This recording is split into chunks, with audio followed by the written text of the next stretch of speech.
En los vastos anales de la historia humana, la búsqueda de conocimiento ha sido una constante, un motor incansable que ha impulsado nuestra civilización. Desde las tablillas de arcilla hasta los pergaminos, y de los códices a las bibliotecas monumentales, cada era ha soñado con un acceso universal a la información. Pero a mediados de la década de 1990, ese sueño, aunque más cerca que nunca gracias a la incipiente World Wide Web, se enfrentaba a un caos digital creciente. Es el año 1995. Los pasillos de la Universidad de Stanford, en el corazón de lo que pronto sería conocido como Silicon Valley, rebosan de mentes brillantes. El aire está cargado de cafeína, ambición y el zumbido de los servidores.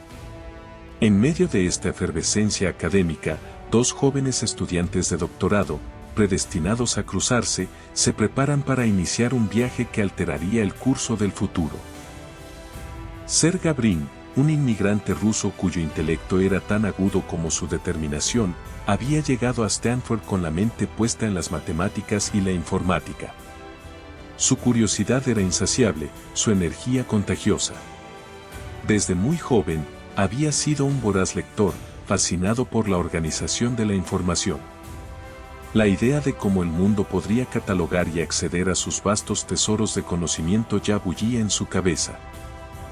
Al otro lado del campus, Larry Page, hijo de un pionero de la inteligencia artificial y una profesora de programación, creció rodeado de ordenadores y una visión pragmática del mundo.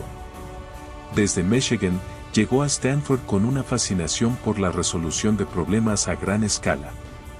Su mente era una máquina de ingenio, siempre buscando la forma más elegante y eficiente de hacer las cosas.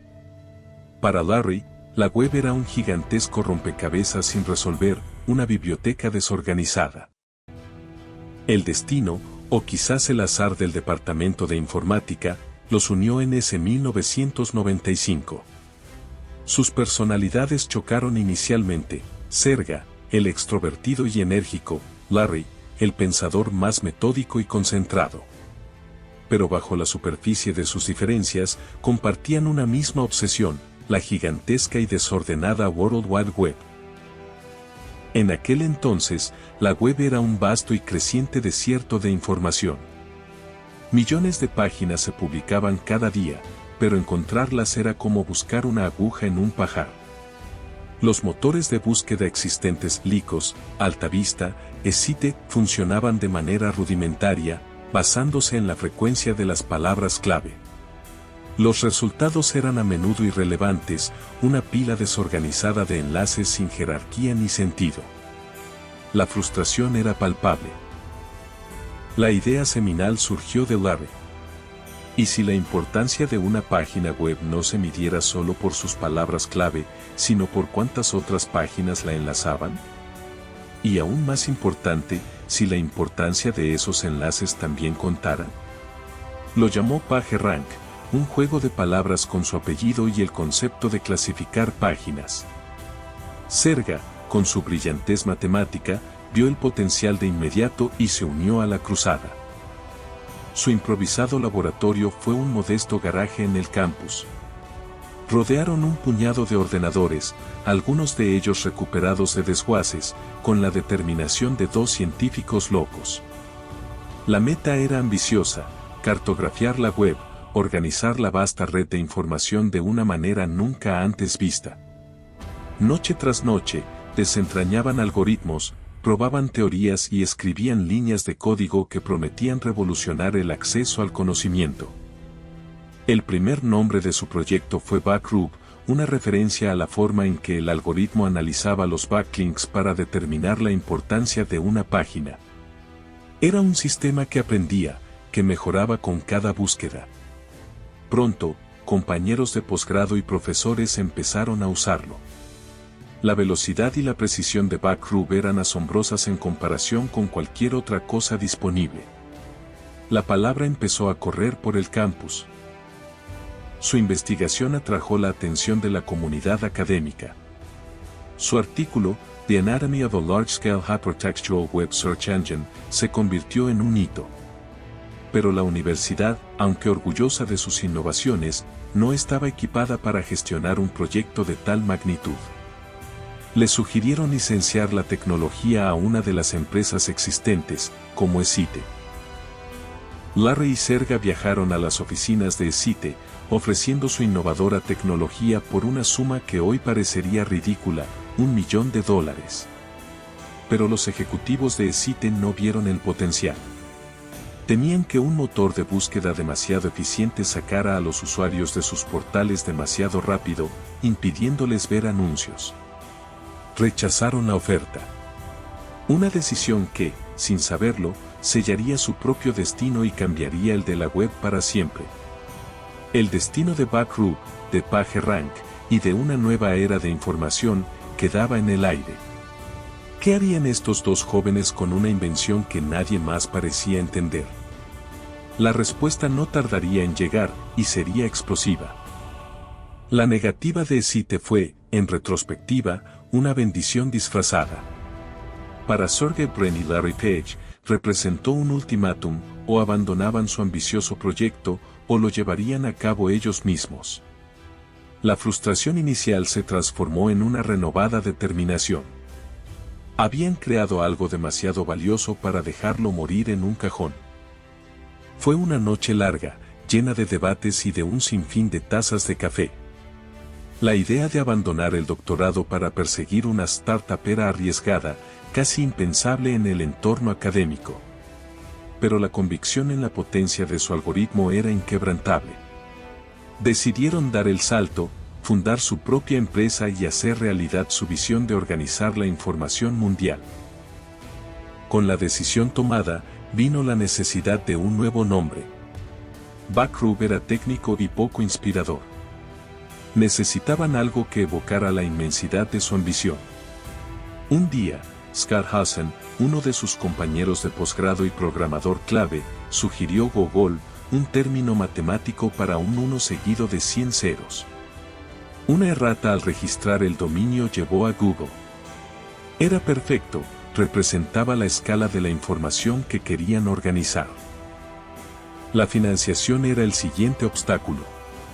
Por suerte, el destino volvió a intervenir. Andy Bechtolsheim, cofundador de Sun Microsystems, había escuchado hablar de su proyecto. En una reunión improvisada en el porche de un amigo, Larry y Serga hicieron una demostración rápida de su motor de búsqueda. Bechtolsheim, un visionario con ojo para el talento, no dudó. Inmediatamente, redactó un cheque por $100,000. El único problema: el cheque estaba a nombre de Google Inc., una empresa que aún no existía legalmente. Armados con el cheque de Bechtolsheim y la certeza de que su empresa estaba tomando forma, Larry y Serga se apresuraron a constituir Google Inc. La fecha oficial de fundación fue el 4 de septiembre de 1998. El garaje de Susan Wojcicki, la hermana de uno de los primeros empleados, se convirtió en su primera oficina física. Allí, en un espacio de apenas 50 metros cuadrados, comenzó la leyenda. El garaje pronto se llenó de los primeros Googles. Craig Silverstein, un compañero de posgrado, fue el primer empleado. Susan Wojcicki, la dueña del garaje, que más tarde se convertiría en una ejecutiva clave, les proporcionaba la infraestructura. El ambiente era de camaradería absoluta, de una startup con la misión de cambiar el mundo, alimentada por la pasión, la pizza y la constante creencia en su visión. Mientras otros portales intentaban ser todo en uno, llenando sus páginas con anuncios, noticias y 1000 enlaces, Google apostó por la simplicidad radical. Una caja de búsqueda y 2 botones: buscar y voy a tener suerte. Larry Page insistió en esta estética minimalista, creyendo que la velocidad y la eficiencia eran primordiales.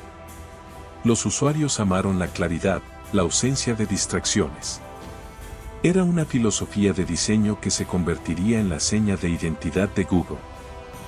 La noticia de este nuevo y superior motor de búsqueda se extendió como la pólvora. No había una gran campaña de marketing, Google creció orgánicamente, de boca en boca.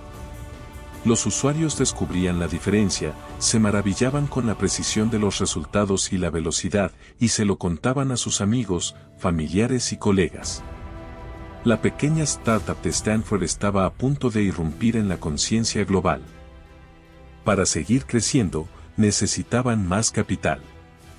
En el año 1999, Google atrajo la atención de dos de las firmas de capital de riesgo más prestigiosas de Silicon Valley, Sequoia Capital y Kleiner Perkins Caufield & Byers. A pesar de algunas dudas iniciales sobre si el modelo de negocio funcionaría, la calidad del producto y el carisma de sus fundadores convencieron a los inversores de apostar $25 millones. Google dejaba el garaje y se preparaba para escalar. El modesto garaje de Menlo Park ya no podía contener la ambición de Google. Con la nueva inyección de capital, la empresa se trasladó a su primera sede oficial, en Palo Alto. Las paredes ya no eran las de una casa. Había espacio para crecer, para contratar a más ingenieros, para construir la infraestructura que soportaría un motor de búsqueda destinado a dominar el mundo. A finales de 1999, Google ya no era un secreto. Se había convertido en el motor de búsqueda de referencia para millones de personas. Su ascenso fue meteórico, impulsado por una tecnología superior y una visión clara. Pero el éxito trae consigo nuevos desafíos. ¿Cómo monetizarían este inmenso tráfico sin comprometer la experiencia del usuario? ¿Podrían mantener su cultura única mientras crecían a un ritmo vertiginoso? El horizonte se veía prometedor, pero también inexplorado.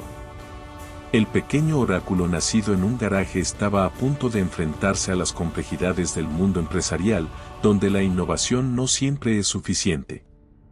Los desafíos apenas comenzaban. Desde el principio, Larry y Sergey habían inculcado una cultura única en Google. La misión era organizar la información mundial y hacerla universalmente accesible y útil. La ética corporativa se resumía en un lema simple pero poderoso: Don't be evil, no seas malvado. Fomentaban la creatividad, el pensamiento audaz y un ambiente de trabajo informal donde los ingenieros tenían libertad para perseguir proyectos personales. Era un oasis en el despiadado mundo corporativo. El enorme tráfico de Google era un tesoro, pero ¿cómo monetizarlo? Los anuncios pop-up y los banners intrusivos eran el estándar de la industria, pero Larry y Sergey los detestaban. Creían que degradaban la experiencia del usuario. La presión de los inversores era constante, necesitaban un modelo de negocio. El dilema era profundo: dinero versus mantener la confianza del usuario.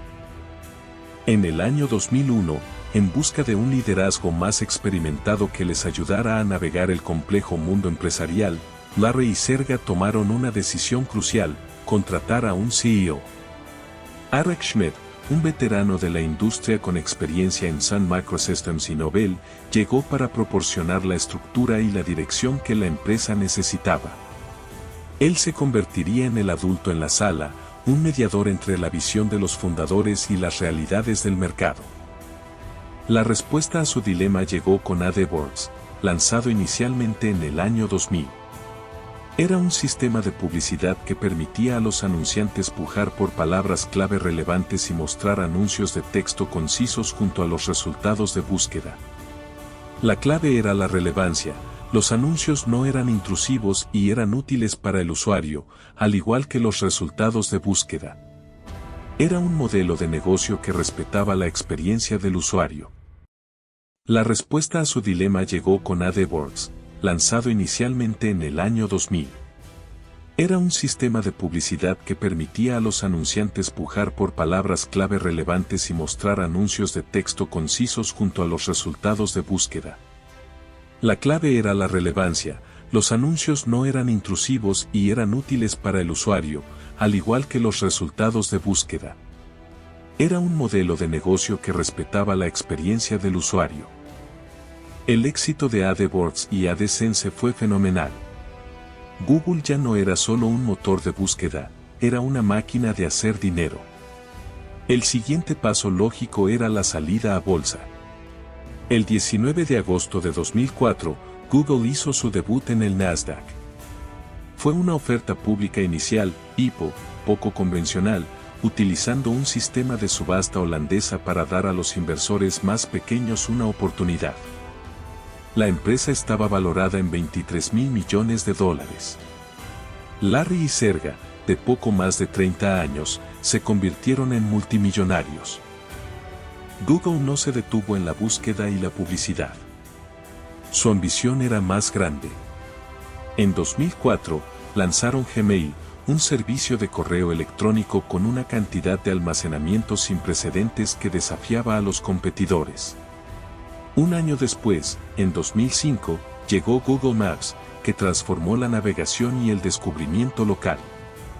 Estos productos demostraron que Google era mucho más que un motor de búsqueda, era un centro de innovación. En octubre de 2006, Google realizó una de sus adquisiciones más audaces y visionarias, YouTube, una plataforma de videos que estaba ganando tracción a pasos agigantados. Por $1.650 millones, Google apostó por el contenido de video generado por el usuario, un movimiento que la mayoría de los expertos consideraron arriesgado. Fue una jugada que, con el tiempo, demostraría ser una de las más acertadas de la historia de la tecnología. El crecimiento explosivo de Google no pasó desapercibido. Su dominio en la búsqueda y la publicidad comenzó a atraer el escrutinio de los reguladores antimonopolio en Estados Unidos y Europa. Las preocupaciones sobre la privacidad de los datos de los usuarios también empezaron a surgir, a medida que la cantidad de información que Google recopilaba se hacía inmensa. El mantra "Don't be evil" sería puesto a prueba una y otra vez. A finales de la primera década del nuevo milenio, Google se había transformado de una startup de garaje a un coloso global, una de las empresas más influyentes del planeta. Su nombre era sinónimo de buscar. Pero con cada nuevo producto, con cada nueva adquisición, la sombra de su propia escala se alargaba. ¿Podría Google mantener su agilidad y su espíritu innovador mientras lidiaba con el escrutinio regulatorio y las expectativas cada vez mayores del mundo? La respuesta a esa pregunta sería tan compleja como la propia empresa. El gigante estaba despierto, pero el camino por delante estaba plagado de obstáculos invisibles. La próxima década definiría si Google podía seguir siendo el visionario que fue o si sucumbiría al peso de su propio éxito. En el año 2007, Google lanzó Android, un sistema operativo móvil de código abierto que cambió el panorama de los teléfonos inteligentes para siempre. Aunque la idea no fue original de Google, adquirieron la empresa en 2005, su visión de un ecosistema abierto permitió que Android se convirtiera en el sistema operativo dominante a nivel mundial. De repente, Google no solo estaba en la web, estaba literalmente en el bolsillo de miles de millones de personas, redefiniendo la forma en que interactuábamos con la tecnología. En 2008, Google lanzó su propio navegador web, Chrome. Inicialmente subestimado, Chrome rápidamente ganó popularidad gracias a su velocidad, simplicidad y extensibilidad. Se convirtió en el navegador más utilizado del mundo, consolidando aún más el control de Google sobre la experiencia online del usuario, desde la búsqueda hasta el sistema operativo y la puerta de entrada a la web. Bajo el paraguas de Google, YouTube floreció. De ser una plataforma de videos virales, se transformó en un centro global de medios de comunicación, generando nuevas industrias y estrellas. Creadores de contenido, músicos y empresas de medios de todo el mundo lo usaban para llegar a audiencias masivas, consolidando a Google como un actor clave en el entretenimiento y la información. En 2015, en un movimiento sorprendente, Larry Page y Sergey Brin anunciaron una importante reestructuración. Crearon una nueva empresa matriz, Alphabet Inc., con Google como su subsidiaria más grande y conocida. Esta reorganización permitió a Google concentrarse en sus productos centrales de Internet, mientras que otras apuestas ambiciosas, como Waymo, coches autónomos, Verily, ciencias de la vida, y Calico, longevidad, operaban de forma independiente. Sergey Brin y Larry Page dejaron sus roles de liderazgo directo en Google, pasando a dirigir a Alphabet. El tamaño y el poder de Google, ahora Alphabet, no dejaban de ser una fuente de conflicto. La Unión Europea impuso multas multimillonarias por prácticas anticompetitivas relacionadas con Android y la publicidad. En Estados Unidos, los debates sobre el monopolio y la protección de datos se intensificaron. El Don't Be Evil comenzó a ser cuestionado por críticos y legisladores de todo el mundo. A medida que Google invertía masivamente en inteligencia artificial, surgieron nuevas preocupaciones éticas. ¿Cómo se entrenaban los algoritmos? ¿Existían sesgos inherentes? La IA de Google tenía el potencial de mejorar vidas, pero también de amplificar desigualdades y amenazar la privacidad. La empresa se vio envuelta en debates internos y externos sobre la dirección y la responsabilidad de sus avances tecnológicos.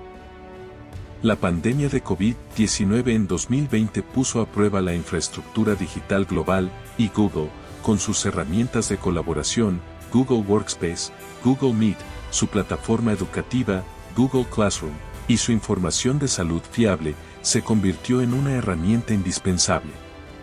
Demostró su capacidad para mantener el mundo conectado y productivo en tiempos de crisis, pero también resaltó su inmensa influencia y responsabilidad.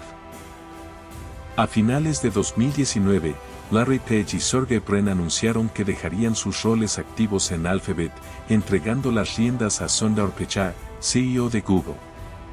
Fue un momento emotivo, marcando el fin de una era. Los fundadores habían creado un imperio, pero ahora era tiempo para una nueva generación de liderazgo. La explosión de la inteligencia artificial generativa a principios de la década de 2020 presentó a Google un nuevo desafío y una nueva oportunidad. Con su dominio en la búsqueda amenazado por nuevos modelos de lenguaje, Google se lanzó de lleno a esta carrera. La inversión en IA, que había sido una prioridad durante años, se aceleró dramáticamente, prometiendo una nueva ola de innovación, pero también de incógnitas. De un pequeño proyecto académico en un garaje de Stanford, Google se ha convertido en una parte intrínseca de la vida moderna, un oráculo de información, un motor de innovación, una fuerza económica y cultural inigualable. Pero el camino hacia adelante está lleno de preguntas. ¿Cómo equilibrará la innovación con la ética? ¿Cómo responderá a la presión regulatoria y a la creciente desconfianza pública? ¿Podrá la IA ser su mayor triunfo o su mayor desafío? Una cosa es segura, la historia de Google, el gigante nacido del desorden, está lejos de terminar. El futuro, como la vasta e inexplorada web que Larry y Sergey se propusieron organizar, aún está por escribir. Y el mundo, sin duda, estará observando.